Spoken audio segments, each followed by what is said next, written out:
नमस्कार, राष्ट्रीय समाचार से मैं अनुपम शर्मा। पुणे जमीन घोटाले ने महाराष्ट्र की सियासत में भूचाल ला दिया है। आरोप सीधे राज्य के डिप्टी सीएम अजीत पवार पर लगे हैं, लेकिन देर शाम अजीत पवार ने चुप्पी तोड़ दी। बोले, मेरा इस मामले से कोई लेना देना नहीं। मुख्यमंत्री देवेंद्र फडणवीस ने भी जांच के आदेश की बात कही है। कांग्रेस और विपक्ष ने सरकार पर निशाना साधा है। तो सवाल है, क्या सच में यह जमीन का मामला है या सियासत का खेल? देखिए हमारी खास रिपोर्ट। पुणे में सरकारी जमीन के गलत ट्रांसफर का ये मामला पिछले कुछ महीनों से चर्चा में है। आरोप है कि कुछ अधिकारियों ने दस्तावेजों में हेरफेर कर जमीन को निजी नामों में ट्रांसफर किया है। इसमें एनसीपी से जुड़े कुछ लोगों के नाम सामने आए हैं। विपक्ष ने कहा, बिना राजनीतिक संरक्षण के इतना बड़ा घोटाला मुमकिन नहीं है। देर शाम अजीत पवार ने प्रेस कॉन्फ्रेंस में कहा कि इस मामले से मेरा कोई संबंध नहीं है, मैंने किसी को कोई आदेश नहीं दिया। अगर कोई गैर कानूनी काम हुआ है तो मुख्यमंत्री जांच करें। ये मामला तब शुरू हुआ जब 2023 में एक जमीन का नाम बदलने की फाइल सामने आई। जांच में पाया गया कि जमीन मूलतः सरकारी थी, लेकिन दस्तावेजों में निजी नाम जुड़ गए। बताया गया कि जमीन पुणे के बाहरी इलाके में थी और इसकी कीमत करोड़ों में थी। धीरे धीरे इस मामले में राजनीतिक रूप ले लिया। कांग्रेस और शिवसेना यूबीटी ने सरकार पर हमला बोला।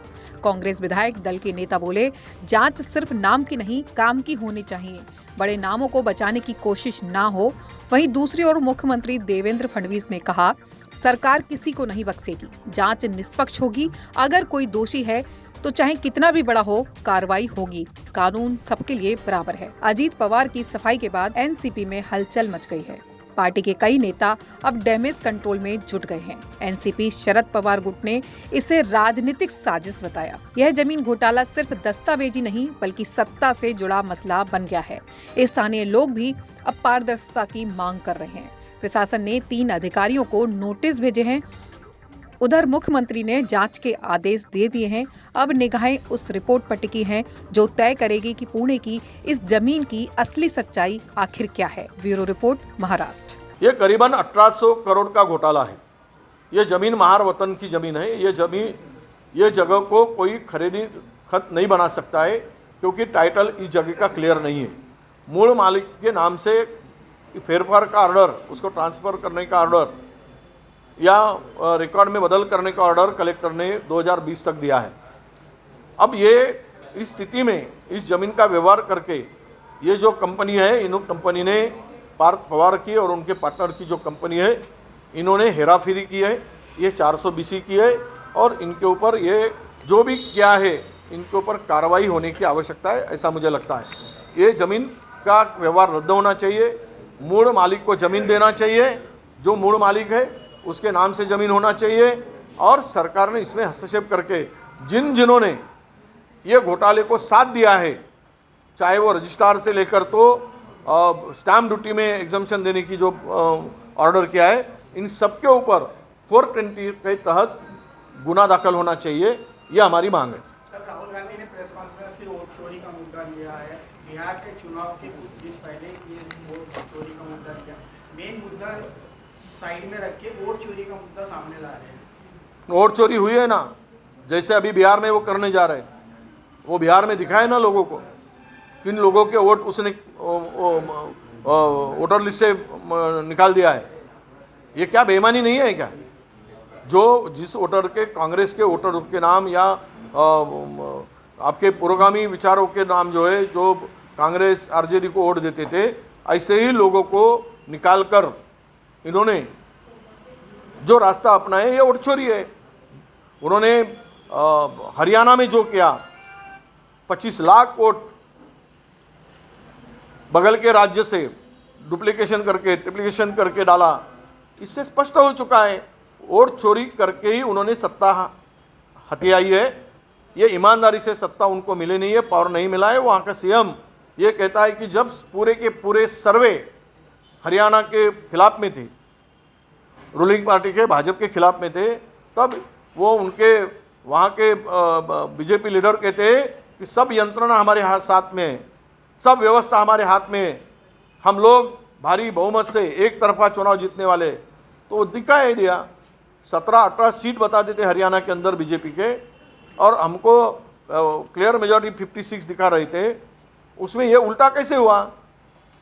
तो ये वोट चोरी करके हुआ है। इसका एविडेंस के साथ पूरा कल प्रेजेंटेशन राहुल जी ने प्रेस के माध्यम से रखा, और ये सही है कि बेईमानी करके डेमोक्रेसी को ख़त्म करने के लिए इस तरह का चोरी करके, वोट चोरी करके सरकारें बनाई जा रही है और सत्ता को आसीन होते जा रहे हैं। बिहार चुनाव में जो तेजस्वी यादव ने अभी तक वोट चोरी का मुद्दा नहीं उठाया राहुल गांधी के साथ। नहीं, वो तो आज तो देखिए, तेजस्वी जी तो राहुल जी के तर्ज पर ही चल रहे हैं। उनका ड्रेस कोड भी बदल गया, आप सब देख रहे हैं, तो क्या मुद्दा नहीं है। हाँ, उन्होंने तो टी शर्ट पहनकर अभी तो पूरा प्रचार में खुद को राहुल जी के साथ में कंधे से कंधा मिलाकर काम कर रहे, दोनों नेता अलग। तो वोट चोरी के पूरे रैली में भी तेजस्वी जी थे, तो वो विषय है ही नहीं। मुंबई बीजेपी प्रमुख अमित सतम ने फिर एक बार ट्वीट करके ये बोला है कि मुंबई में अगर कोई खान या मुस्लिम तोपा गया तो बर्दाश्त नहीं किया जाएगा। तो ये कहाँ से आया इसके दिमाग में? कीड़ा कहाँ से घुसा अमित साटम के दिमाग में? ये खान का कीड़ा कहाँ से घुसा? ऊपर से घुसा या नीचे से घुसा? ये किसने घुसा, किसने डाला उनके? इस तरह की बातें कर कर वोटों का पोलराइजेशन करना हिंदू मुस्लिम में। उद्धव ठाकरे ने कहा खान वहाँ पे मेयर होने वाले, कांग्रेस ने कहा खान मेयर होने वाला है। किसने कहा? किसके दिमाग से आया? किसी ने बोला? ये खुद ही बोलते जा रहे, खान अगर मेयर बनेगा तो सहन नहीं करेंगे हम लोग, ये खान की विचारधारा ये देश विरोधी होती है। अरे ये जो बकवास बातें किया जा रहा है, इनके ऊपर तो गुनाह दाखिल होना चाहिए। अमित साटम के ऊपर किसी धर्म के खिलाफ, किसी जात के खिलाफ इस तरह की बातें करना, और दोनों धर्मों में, जाति में ये जहर घोलना, इस तरह की बातें जो है ये विकृत मानसिकता का लक्षण है, ऐसे मैं मानता हूँ। क्लोजिंग। तो अब सवाल यही है, क्या ये मामला सिर्फ एक जमीन ट्रांसफर का है या फिर सियासत की जड़ें इससे कहीं गहरी हैं? साल 2023 में शुरू हुआ ये सौदा 2025 में बन गया महाराष्ट्र की सियासत का सबसे बड़ा इम्तिहान। सवाल वही, पुणे की जमीन किसकी और जिम्मेदार कौन? देश दुनिया की बाकी खबरों के लिए देखते रहें राष्ट्रीय समाचार। तब तक के लिए नमस्कार।